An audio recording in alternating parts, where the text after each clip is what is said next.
जय हिंद जय भारत। तो दोस्तों एक और नई वीडियो में आपका फिर से बहुत बहुत स्वागत है। जी हाँ दोस्तों, एट्थ पे कमीशन को लेकर नए नियम लागू हो चुके हैं। ऐसे में सरकारी कर्मचारियों को मिलेगी बड़ी राहत। जी हाँ दोस्तों, इस वक्त की सबसे बड़ी खबर एट्थ पे कमीशन को लेकर। जी हाँ दोस्तों, कौन से वो नए नियम है जो लागू किए गए हैं एट्थ पे कमीशन के अंदर, उन पर विस्तृत जानकारी दूंगी आज की इस वीडियो में। तो अगर आप एक सरकारी कर्मचारी हैं या एक पेंशनर्स है तो ये वीडियो आपके लिए बेहद ही ज्यादा महत्वपूर्ण होने वाली है, क्योंकि उन नए नियमों के बारे में जानेंगे जो सरकार के द्वारा लागू किए गए हैं हाल ही में। जी हाँ दोस्तों, तो वीडियो में लास्ट तक बने रहिएगा। उससे पहले फ्रेंड, चैनल पर पहली बार विजिट करते हैं तो चैनल को सब्सक्राइब कर वीडियो को एक छोटा सा लाइक और एक शेयर जरूर करके जाइएगा। जी हाँ दोस्तों, बढ़ते हैं आज की खबर की तरफ। Eighth pay commission news rule, नए नियम लागू, सरकारी कर्मचारियों को मिलेगी बड़ी राहत। जी हाँ दोस्तों, यहाँ पर सरकार की तरफ से एक बेहद ही बड़ी खबर निकलते हुए नजर आई है केंद्रीय कर्मचारी और पेंशन भोगियों के लिए। भारत सरकार ने 8वें वेतन आयोग को लेकर नए नियम और प्रारंभिक दिशा निर्देश जारी कर दिए हैं। सरकार का उद्देश्य है 7वें वेतन आयोग के बाद कर्मचारियों की आय, भत्तों और पेंशन में जरूरी सुधार करना है, ताकि बढ़ती महंगाई के बीच उन्हें आर्थिक राहत मिल सके। आप सभी देख सकते हैं कब से लागू होंगे ये नए नियम। सरकारी सूत्रों के अनुसार 8वां वेतन आयोग 1 जनवरी 2026 से लागू किया जा सकता है। इसका आधिकारिक घोषणा बजट 2026 के दौरान वित्त मंत्रालय द्वारा जारी किए जाने की संभावना है।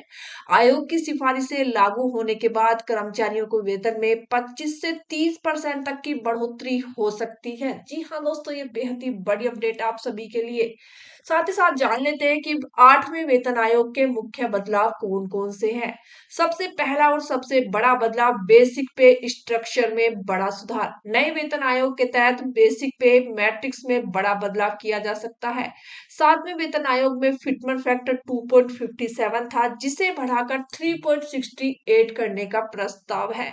इससे कर्मचारियों का मूल वेतन काफी ज्यादा बढ़ सकता है। जी हाँ दोस्तों, अगर फिटमेंट फैक्टर 3.68 रहता है 8वें वेतन आयोग का, तो आपकी सैलरी में अच्छा खासा इजाफा यहाँ पर देखने को मिल सकता है। दूसरा, महंगाई भत्ता की नई व्यवस्था। अब डीए को हर 6 महीने की बजाय हर 3 महीने में रिवाइज करने का विचार किया जा रहा है। सीपीआई महंगाई दर के आधार पर डीए को ऑटोमेटिक अपडेट सिस्टम में जोड़ने की योजना है। जी हाँ दोस्तों, यहाँ पर सरकार की तरफ से ये भी बेहद ही बड़ा अपडेट है कि अब 6 महीने की जगह आपको 3 महीने में आपका डीए हर 3 महीने में यहाँ पर रिवाइज किया जाएगा। ये भी बेहद ही बड़ा बदलाव सरकार की तरफ से किया जा रहा है। तीसरा, पेंशनर्स के लिए बड़ी राहत। 8वें वेतन आयोग में पेंशन धारकों को भी सीधा फायदा मिलेगा।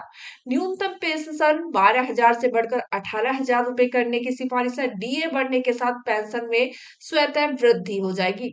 80 वर्ष से अधिक उम्र के सुपर सीनियर सिटीजन की अतिरिक्त 5% बोनस भी दिया जाएगा। यानी जो 80 वर्ष से ऊपर के सीनियर सिटीजन है, उनको 5% का यहाँ पर बोनस भी दिया जाएगा 8वें वेतन आयोग के तहत। साथ ही साथ उनकी पेंशन जो 12,000 रुपए मिलती थी, वो 18,000 रुपए हो जाएगी। साथ ही साथ डीए में भी यहाँ पर काफी अच्छी बढ़ोतरी होने वाली है, जिससे आपकी पेंशन में भी अच्छी खासी वृद्धि देखने को मिल सकती है। साथ ही साथ ग्रेड पे सिस्टम खत्म होने की तैयारी। सरकार पुराने ग्रेड पे सिस्टम को समाप्त कर पोस्ट बेस्ड पे मैट्रिक्स लागू करने की दिशा में बढ़ रहा है। इससे सभी विभागों में समान पद पर काम करने वालों को समान वेतन मिलेगा। यानी अगर ये जो सिस्टम सरकार लागू करने की कोशिश कर रहा है, अगर ऐसा होता है, जिस विभाग में जितने पद हैं उनको समान पूर्वक वेतन दिया जाएगा, किसी को कम या किसी को ज्यादा नहीं दिया जाएगा। पांचवा सबसे बड़ा नियम है हाउस रेंट अलाउंस यानी एचआरए में बदलाव। एचआरए को अब शहरों की आबादी और जीवन स्तर के अनुसार हर 2 साल में रिवाइज किया जाएगा। मेट्रो शहरों में एचआरए 30% तक हो सकता है। जैसे दिल्ली जैसे शहरों में भी अब एचआरए 30% तक पहुंच सकता है। जी हाँ दोस्तों, अब हर 2 साल में एचआरए आपका रिवाइज किया जाएगा। ये भी सबसे बड़ा अपडेट है।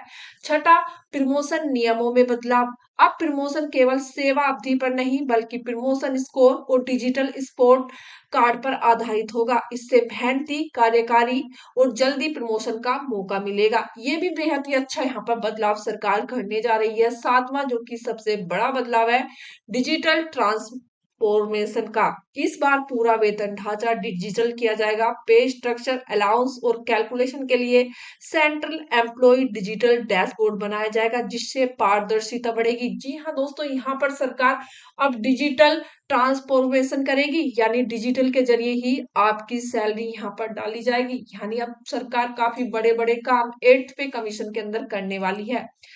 साथ ही साथ जान लेते हैं संभावित वेतन वृद्धि कितनी होने वाली है। अगर मौजूदा बेसिक सैलरी आपकी 25,000 रुपए है, तो नया बेसिक वेतन आपको 36,800 मिल सकता है। अगर 30,000 रुपए है तो 44,160।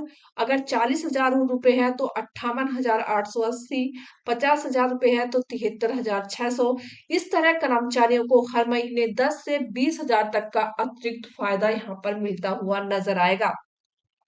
साथ ही साथ कितने कर्मचारियों पर इसका असर पड़ेगा। जी हाँ दोस्तों, ये सबसे मेन मुद्दा है, आखिर कितने कर्मचारी हैं जिन पर ये असर पड़ने वाला है। देश में वर्तमान लगभग 48 लाख केंद्रीय कर्मचारी, 68 लाख पेंशन धारक। 8वें वेतन आयोग के लागू होने से सरकार में करीब 2.5 लाख करोड़ रुपए का अतिरिक्त बोझ आएगा। लेकिन सरकार का मानना है कि इससे बाजार में खपत बढ़ेगी और अर्थव्यवस्था को मजबूती मिलेगी। 8th पे कमीशन 2026 सरकारी कर्मचारी और पेंशनर्स के लिए बड़ी राहत साबित हो सकता है। बेहतर बेसिक पे बढ़ा हुआ डीए, नया एचआरए सिस्टम, डिजिटल प्रक्रिया, पारदर्शिता इस आयोग को अब तक का सबसे आधुनिक बना सकती है।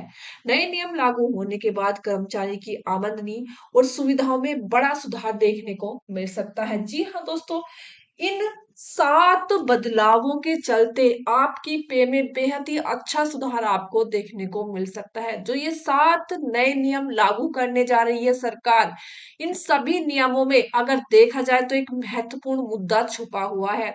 आपको यहाँ पर सरकार बहुत ही ज्यादा फायदा देने वाली है अगर ये नियम लागू होते हैं 8वें वेतन आयोग के अंदर। तो फ्रेंड्स, ये थी आज की बेहद ही महत्वपूर्ण वीडियो। अगर आपको अच्छी लगती है तो वीडियो लाइक कीजिए, शेयर कीजिए, चैनल को कर लीजिएगा सब्सक्राइब। मिलते हैं नेक्स्ट वीडियो में नई खबर के साथ।